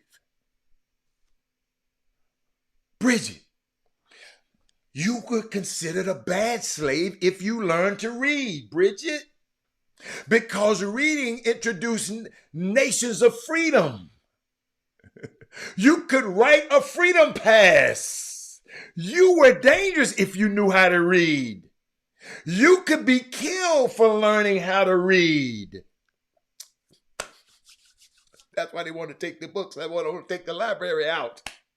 They want to take the library out of the school because you'll be dangerous. So no, I guess Ron DeSantis, that was not the benefit of slavery, sir. But Frederick Douglass, y'all, we all know as someone who had the verbal ability to skillfully spar with his opponent. He was really good at what he did. But did y'all know that young Frederick Douglass was enslaved on a plantation? And he was a bad slave. Because, again, he learned how to read, and his master sent him to the slave breaker. Now, a slave breaker, they used to call it an N-word breaker. N-word with a hard R.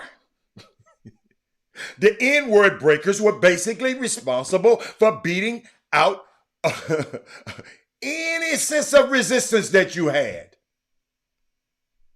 The slave breakers' job was to take you, the enslaved African who was not slaving very well.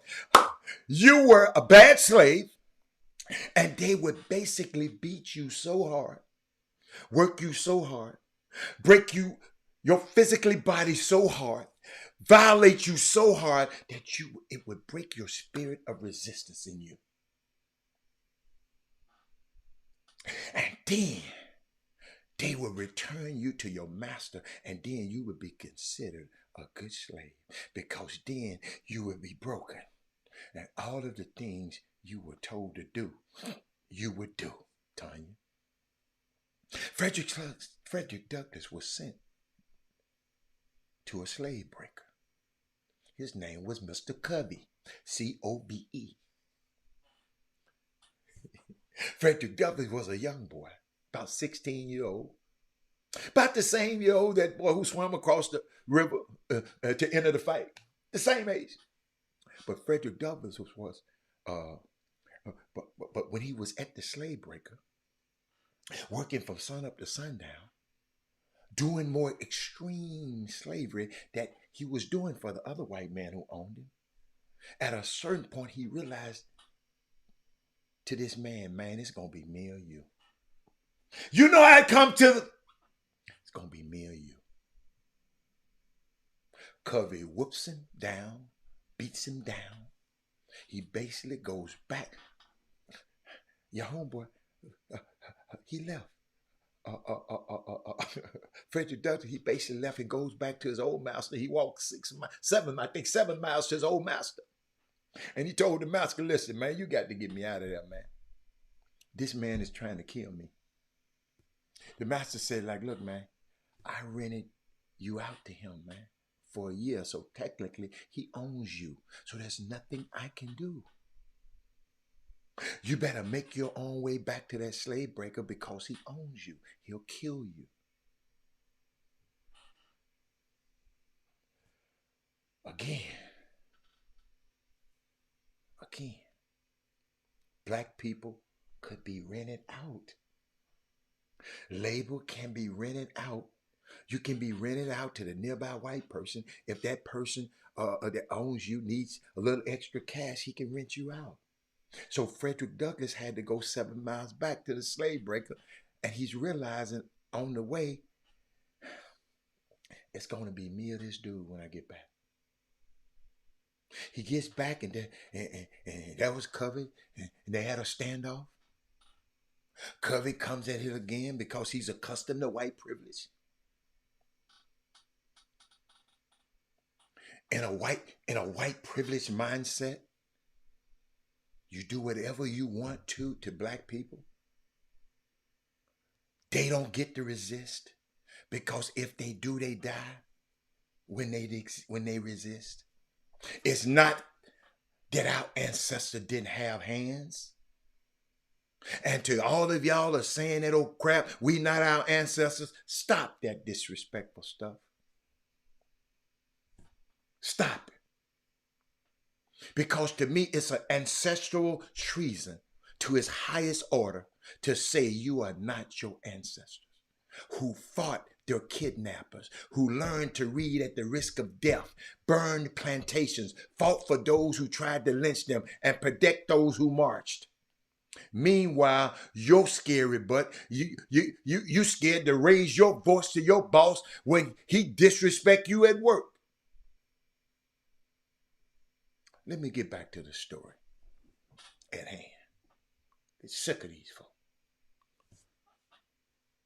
What we see in Frederick Douglass' life,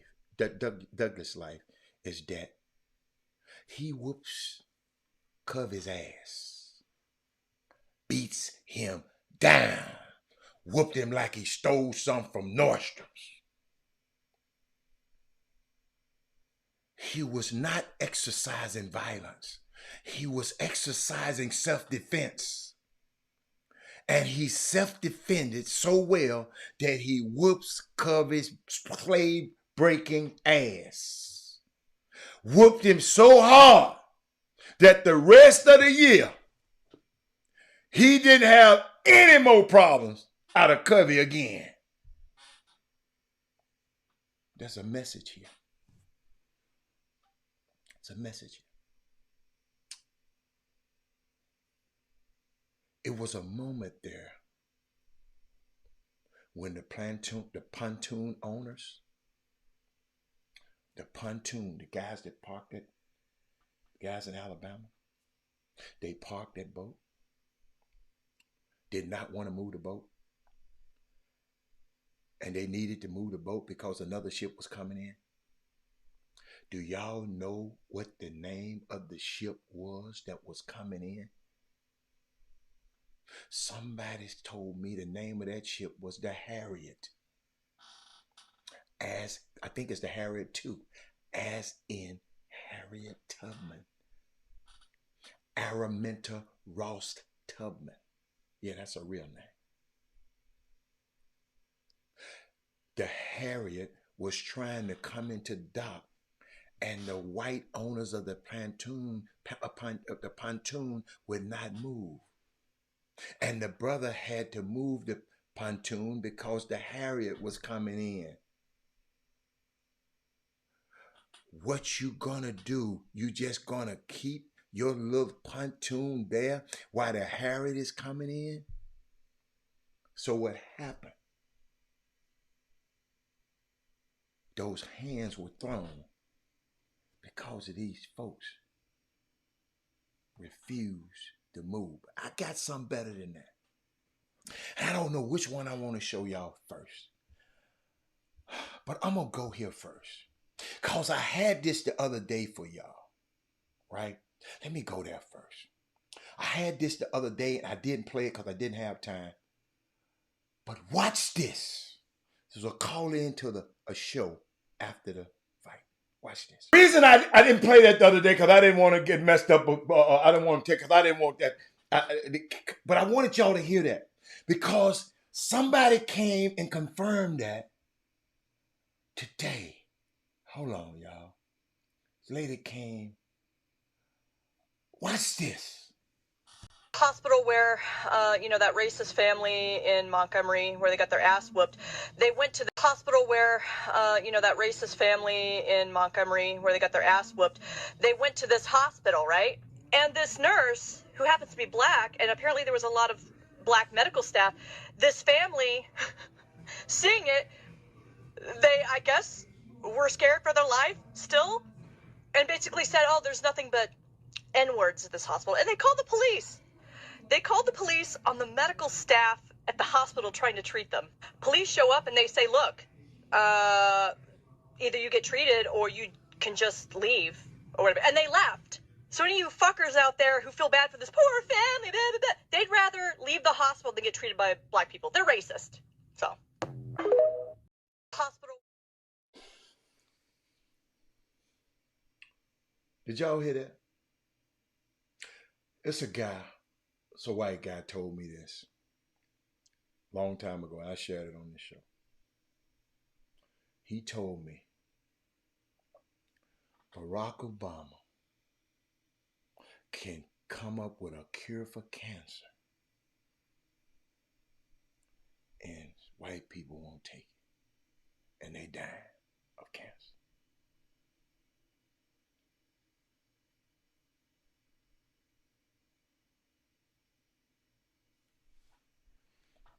These folks came to the hospital and called the police at the hospital because it was black doctors and black nurses at the hospital.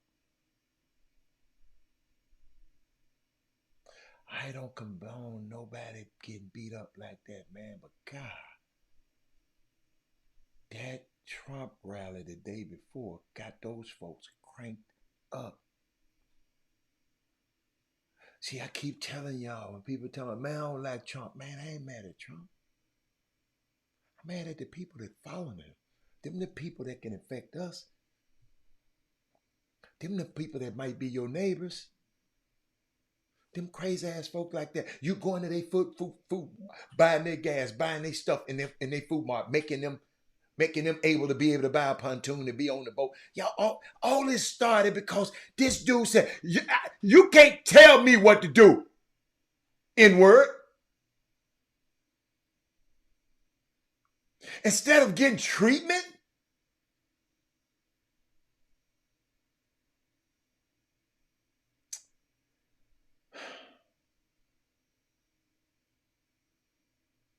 hey man,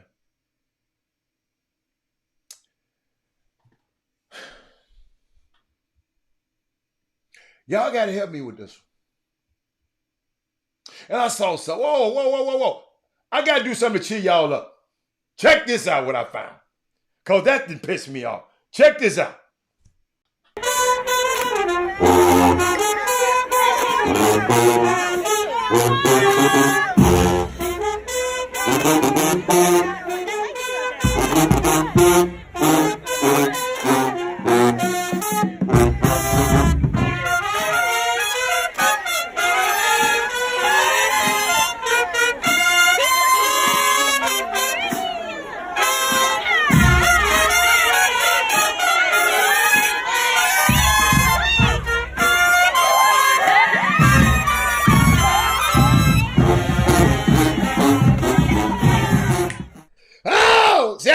Y'all see I had to switch that. Y'all see I had to switch that down.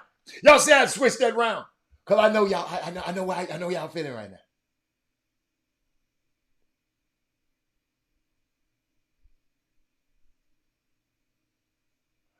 Man, everybody know them people was fighting. Them people don't like black people. Hell yeah, they was punching them. Hell y'all talking about. Kirk, we know, talking about what wasn't seen. Yeah, we saw. I saw about 1,200 different videos. It was some fighting going on. Them white folks don't like us, man. Them people there. They was trying to whoop us, man. That was the wrong day. That was the wrong day. But you know what, man? I thought about y'all. I thought about everybody. I thought about me. I got this journey. I'm on this journey to improve myself 1% each day in some area.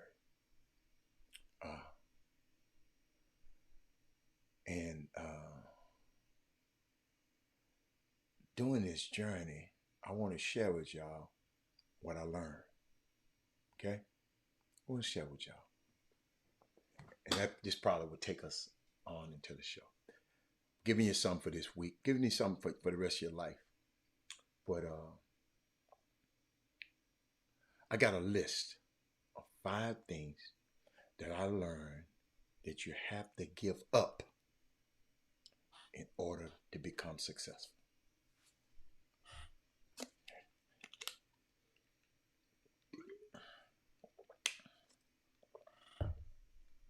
And I want to share them with you today. 5 things that you got to give up. Number 1, limiting your beliefs. Remember now, I'm on a 1% journey. I'm on a journey to improve myself 1%.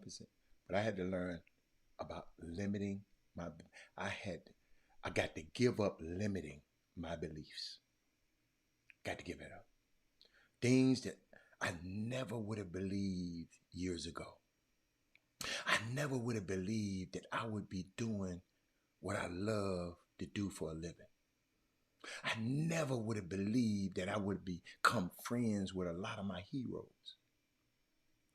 And my advice for people who have limited the beliefs is to just start doing stuff day by day, brick by brick.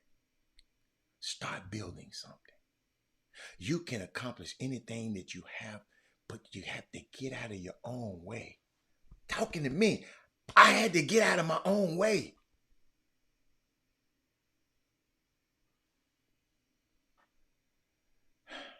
Number 2 of the things you got to learn, you got to give them up, y'all, in order to be successful. You got to give up good opportunities. Robert,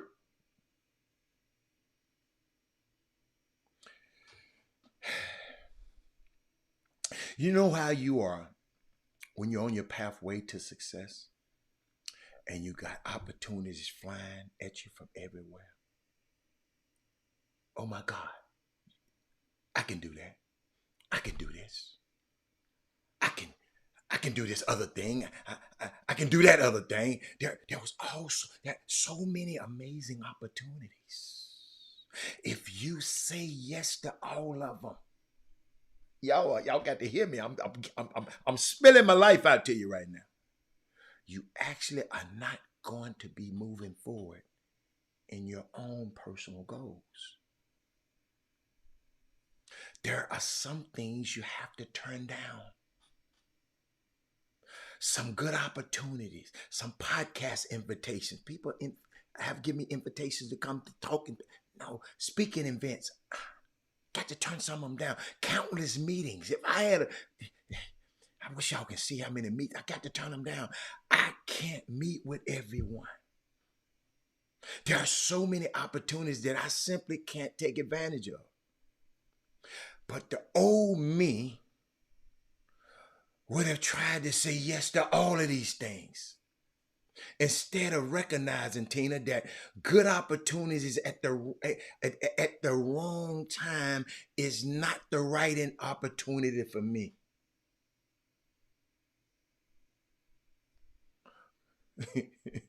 You follow me? I should have repeated that one. Distractions. I was a distraction addict. I'm out on the golf course. My phone ring. I stop. Out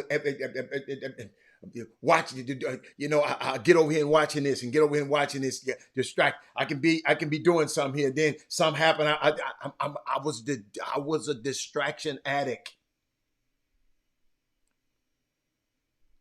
Waiting on my phone to ring on the golf course, letting a lot of things just distract me. Netflix binges, sessions.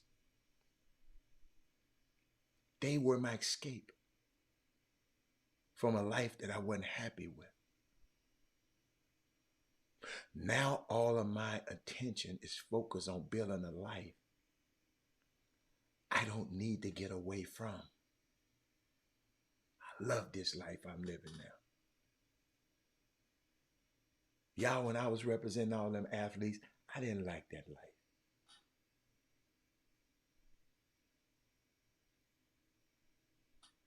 I did.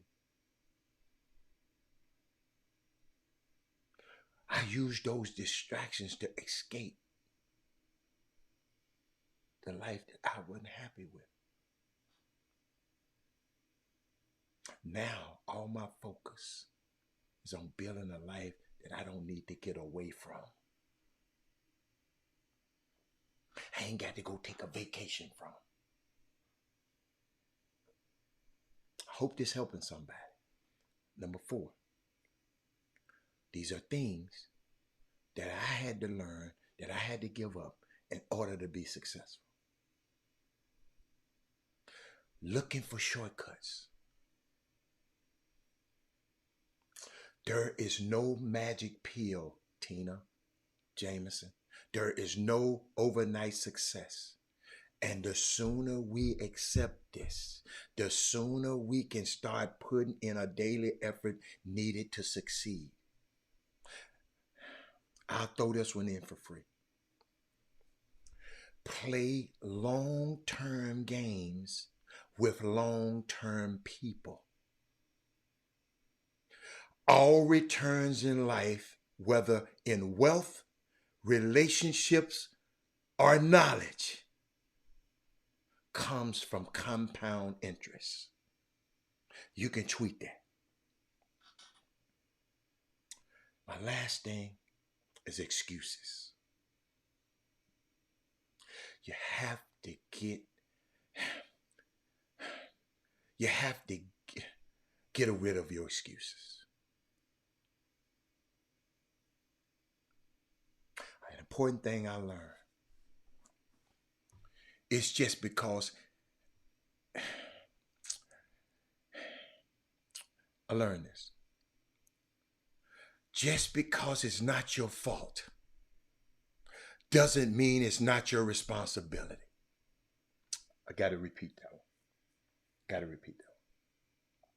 Tina, just because it's not your fault doesn't mean it's not your responsibility. There is a message in there that goes way beyond how to become successful. I limited myself with excuses for years. And the only way to gain power over my life was to take 100% responsibility for it. So those are 5 things. I hope one of y'all get it. I just open up to some things I ain't told nobody.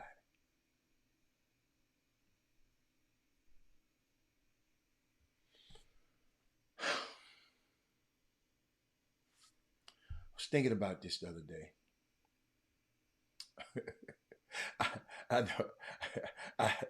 I know y'all thinking.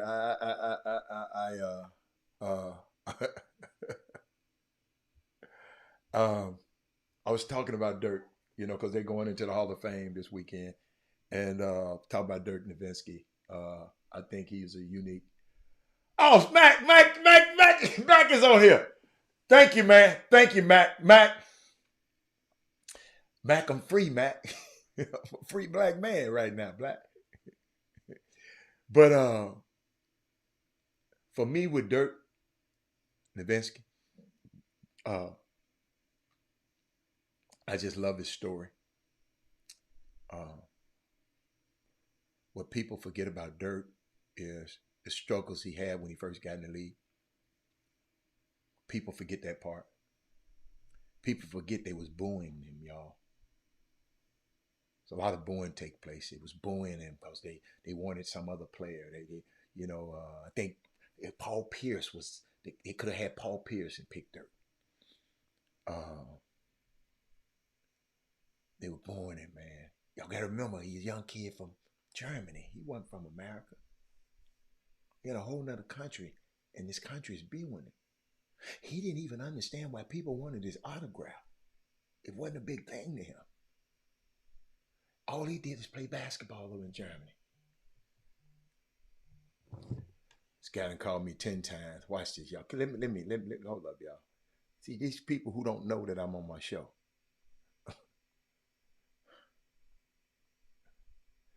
I'll hit him when I get through. God. But let me finish this. Hold up. Somebody just sent me something.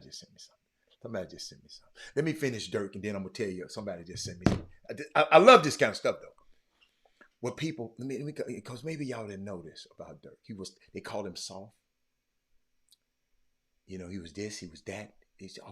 Maybe he's not an NBA player. He's a bust. Those foreign players ain't no good no more. There ain't nobody never been there. But the perseverance, to get where he is today, going into the Hall of Fame, and to have a signature move, one of the most iconic shots in the history of the sport. If you go down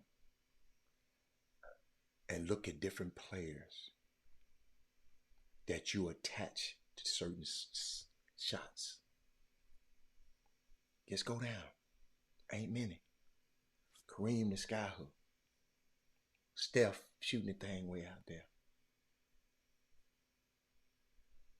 What else we got? But I respect his grind. I respect his perseverance. I respect his work ethic. I respect the person he is. I told you the other day how great of a person he is.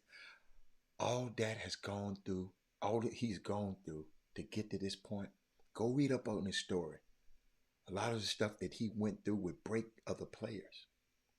The heartbreak, the ridicule, the narratives. It just fueled him.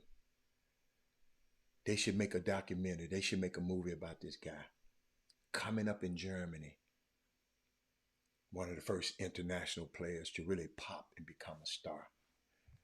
I just had to share that with y'all, just in case, because he's going in this weekend, him and Dwayne Wade.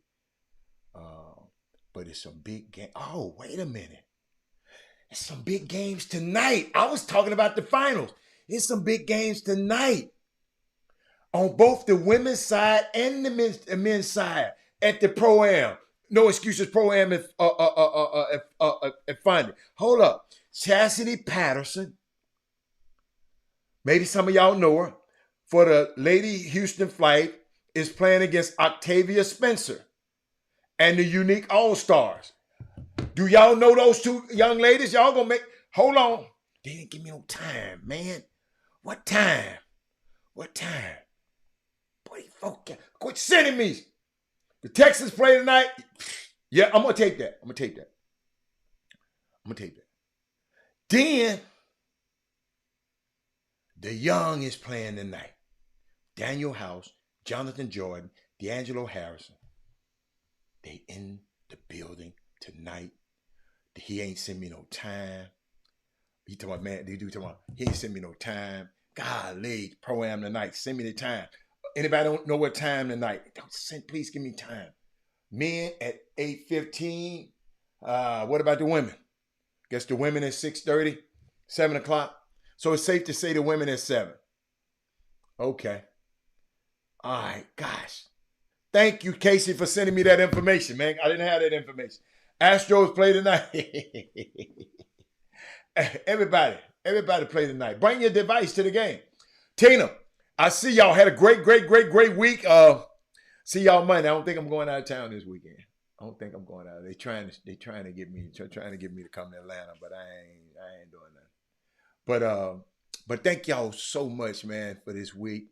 Hope I helped somebody with that today, because I'm telling you, it's helping me. And I will see y'all on Monday. Share the show right now. Everybody share the show. One more thumbs up. They'll have enough thumbs up on the show. One more thumb. No, not this weekend. Not this weekend. Oh, I might. That's a good idea. Thank you, Kevin Fraser. Thank you.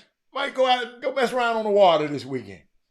And water be taken away from my golf. Kevin Fraser. These guys are getting real good around me, man. So guess what? I got to get my golf game right, man. I heard some dudes, I had some dudes come bragging to me about other dudes. You know when you come bragging me, man. I ain't finna get jealous. You know what I'm finna go? I'm finna go practice. To all my young fellas out there, he ranked higher than me. He ranked that. I'm going to the gym if I was y'all. I'm finna go practice. Because people bragging, probably telling these dudes good. And they ain't saying it better than me. But when you say somebody else good, I ain't finna be mad. I want to go play him. So guess what? I got to work on my short game. Used to be the best part of my game. Guess what? I don't feel it right now because I hadn't, I went away for 4 days, didn't take no golf club. But guess what, y'all? But it's too damn hot to practice. You know what I'm saying? You don't have but an hour to practice. Either early in the morning or not. But then, and I ain't letting nothing stop me from coming on do this show. So the girls play at 7. You see how I wait around? I thought he was soft at first, but see, George, see there? George. Y'all, and to the ladies, y'all, hey, do me a favor, y'all. Look up Dirk's wife. Do me a favor and look up his wife. Dirk always dated black girls all through his career. All the time. Yeah, look up his wife. Oh, my chipping is good. It's not great. It used to be great. You know, I used to knock it to about the gimme range. Now I'm knocking it about 3 feet. I got to make that putt. I got to get back to knocking it where I can just tap it in range. So it's called touch. It's got touch. It's that you got to get your touch back. Whatever you do, if you ain't played your guitar in a while, you got to get back. What's up, Willie Sullivan? Willie Sullivan, I'm waiting on you. You play some golf. Willie Sullivan, I'm gonna invite you to my golf course. It's on me. You ain't got to pay. I got you. I got you. You ain't got to do nothing but show up and bring your club and bring you some balls. Because you're going to lose some. You're going to lose some over there. You got my number. We're going to get together. But thank y'all so much. I'll see y'all later. Watch the, make sure you watch the Texans tonight. I'm going to tape it. He said, I saw you. Yeah, my chipping. Yeah, man, I'm not feeling good. But I'm not chipping good right now. I admit. But look, that's when I'm just playing around. Because when I play for something and something is at stake, somebody bet me or something, I seem to play better all the time. I don't know what I got that. I don't know what I be doing. But I'm out of here, y'all. I will see y'all on Monday.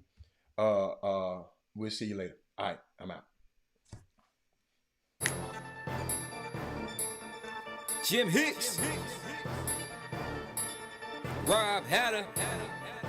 You are now tuned in to the Chop Shop. I'm Retro. Let's get it. We in the Chop Shop. We live in the Chop Shop. We talking sports talk. We live in the Chop Shop. We in the Chop Shop. I'm talking sports talk. So turn your dials up. It's live in the Chop Shop. We in the Chop Shop. We live.